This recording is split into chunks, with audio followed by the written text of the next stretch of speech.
Hey everyone, so we're going to be doing a video on the new Daphne Dungeon. Similar to when Echidna first came out, she got her own dungeon as well as her own memory.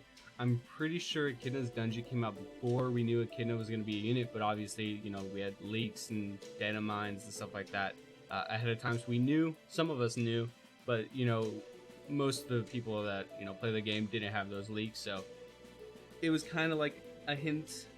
But with Daphne here, we actually just get the dungeon on the same day.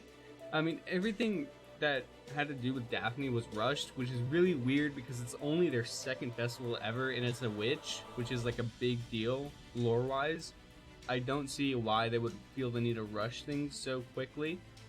It kind of felt just like a normal everyday unit drop. It was kind of weird, if I'll be honest. Like the Halloween units felt like they had more hype to it, which is it's just very weird the way that they, you know, handled the entire situation with the festival unit. And, you know, with Daphne, it makes me anxious about where the game is going and what compelled them to feel the need, or what made them feel the need to do it so quickly. That's kind of worrying in itself. But we do have a live stream announced for, I believe, tomorrow, sometime later tomorrow night. The 30th their time, but tomorrow's gonna be the 29th, which is the 30th their time. So, yeah, looking forward to that. They're hosting a community event in the Discord, so if you want to go watch it with them, discuss it as it's live. Again, join the Discord. Link's always in the description. Sometimes it doesn't work, but I'm pretty sure that's like a rare case. I think it's just like it goes person to person. The invite should still work. But yeah, heading into the Daphne Dungeon. So this dungeon is very similar to the Echidna one, where you get one free memory for completing all of the stages, and then you get another memory, which is the glowing border memory, for completing the last stage with a certain team. So looking at it, it's a 1 stamina mission. I went ahead and farmed this mission, I'd say about 1,000 times on auto farm. No skip tickets, unfortunately. Also kind of covers up with her blade half the screen. I think it looks cool, but sometimes in this case it can be kind of detrimental to the video. But there's no skip tickets option on the screen, so it is unfortunate. Although, again, I went ahead and just opted to auto farm it. I left it on for, I'd say, maybe 6 hours or so. Not consistently. I kind of spread it about. It was like 1 hour here and there, then 1 hour here or there. I debated leaving it on overnight, but I was like, nah, it's too much. It's gonna be way too quick of a farm. So I just went ahead and did it on my own time, and I managed to get Elsa to her max affection, which is pretty sick. Now I can say I'm the ultimate Elsa sim. So I'm working currently on Bride Elsa. She's about halfway there. 5k more or less is the halfway mark, the max being 10k. So as we scroll up, I went all the way over here and maxed out Elsa's. So that's pretty cool. I'm kind of happy I did that, and basically that's the most utility you're going to get out of this. You're going to probably beat every stage once and then probably never play it again. These stages were very fun, I would have to admit, when Echidna's dungeon dropped, but I don't know, Daphne was just more or less easy. It was kind of just like a pain in the ass, and then I just kind of one-shot her. I think units are too strong nowadays to where, like, enemies have to rely on really annoying gimmicks, and then that just makes fights just not fun. It feels like when Echidna dropped, we were in that perfect kind of zone to have strategy as well as very strong units, and now everything's just overpowered, and it feels like they have to really like cut the player down a peg in order to be able to make good content, which is just kind of unfortunate. You hate to see it. But yeah, so the 50k one is going to be the one that everyone has questions about, mainly because it's the hardest, and you have to have a special team. So the special conditions in order to get the memory from the missions is to basically only use physical units. So if you come over here, you know, everyone's clearing with only physical units. I've seen a lot of swimsuit Rems, OG Rem, Reinhardt is a great option as well. Sleeping Rem is also another option. I think Mimi's physical, pretty sure, because I know I tried using a lot of speed memories on her that just don't work. And then, yeah, so basically any physical units are going to be your key option. You should probably just focus on beating it in general first, get that full free memory. This free memory is a 45% debuff chance success. One of the best free-to-play memories in the game, in my opinion, because we just needed a debuff chance memory very badly for free-to-play players. So it's very good. I'm very happy that they went and with that route. So looking at the enemies, we have Julius as a stance unit, as well as Maid Petra and Priscilla, both very weird options to have. I guess Julius because he's such a great stance unit, but I don't know. This is just a very weird combination of units. And then we also have Daphne herself. Looking with my team here, I cleared with Ryan, which everyone should have, obviously, from the Labyrinth event. Swimsuit Ram, Sleeping Ram, and Spring Anastasia. It's not too hard, but it can be a little tricky. It took me two attempts in order to beat this with this physical team. If you want to know how to sort by physical, all you have to do is come here, go to the counter or the categories. I believe it's this. It's one of these. I think it's this one. Should be this one. Yeah, I think these are all physical units. So that's how you sort through physical. Also, you can just use Google Translate.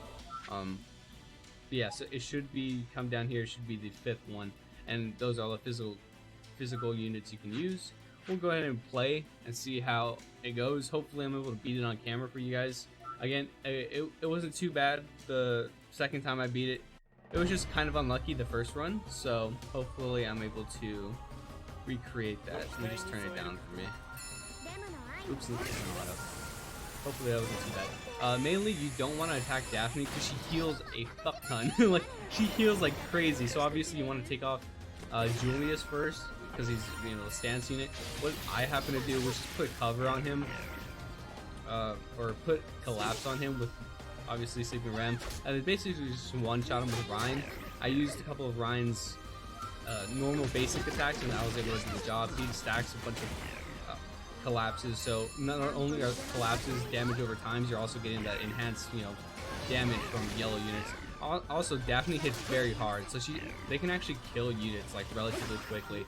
It's RNG who they target, but if they do target like one unit, they're gonna stick on that unit really badly. So I don't know if I can still clear this. We're gonna just go ahead and try, just so we can get, you know, some experience for you guys. But yeah, Anastasia obviously there was some great support just to have. Ryan is a great way to one-shot Daphne, like in that case, but you still have to kill the remaining two. So whenever you have the opportunity, just take your time to build up Ryan. I suggest using the attack memory on him, because it just takes one attack. Like, it isn't anything too crazy. You can really take your time. You might lose units here and there, but it doesn't matter because you don't need to keep units for any missions. You don't need to keep units for skip tickets or anything like that in this event because, you know, they don't exist in this event. So it's pretty simple. Then after you kill Daphne, obviously these two units are a little bit older, so most units nowadays can kind of easily overwhelm the remaining two. So that's basically how you do it. As you can see, I lost my Swimsuit Ram very quickly, but, you know, at the end of the day, it just takes that one hit. So I'm actually not sure who I was using on Ryan, what memory I was using. It was the support memory. So yeah, if you have the attack memory and you don't have, you know, a high attack stat like my Ryan, like if your Ryan is probably silver, even then you can probably just one-shot with the attack memory because, like, he did it easily, and that was with a support memory. So just imagine if I had the attack memory on, it would have been way better. So for those who don't know, his attack memory is going to be this one. Oops. I fixed my mouse. I opened my mouse up completely, fixed it a little bit, but it's still kind of double clicks here and there, so I apologize for that. This is his attack memory, so this is the one you probably want to be using, but again, that cooldown one was really nice, but it's not very much needed because, you know, you also have Anastasia for the cooldowns, and I don't know who else does cooldowns. It's hard to keep track of everything that every unit does, but yeah, so it's not that big of a deal. It wasn't too crazy, especially if you've been working on Ryan. Like, Ryan is like your main goal as an endgame player. He's such a fantastic free-to-play unit. Everyone should be working on him. Everyone should have him by now. If you know, are looking for teams in the upcoming future, like for future content, you know, they're gonna involve Ryan for the most part. He's a great free-to-play option. He's just really versatile, and he's great overall. Like, everyone should really max up this unit. And this is just an example of why. So hopefully, you know, you guys were able to take away from this video, you know, what you needed. Obviously, You can see some other teams here. This is mainly like the majority comp. You know, there's some changes here or there. Alcor can be switched out with Anastasia. A lot of people are using OG Ram. I've seen some people use Betelgeuse. But at the end of the day, this event just really isn't that hard, especially because you can just one-shot Daphne, which I think is fair, because if you don't one-shot her, she heals a shit ton. I got into a couple games with her when I was like first playing with the normal team, not doing the physical mission, and she just kept healing over and over and over, and I couldn't kill her. She's the last one on the field, and I just kept healing her.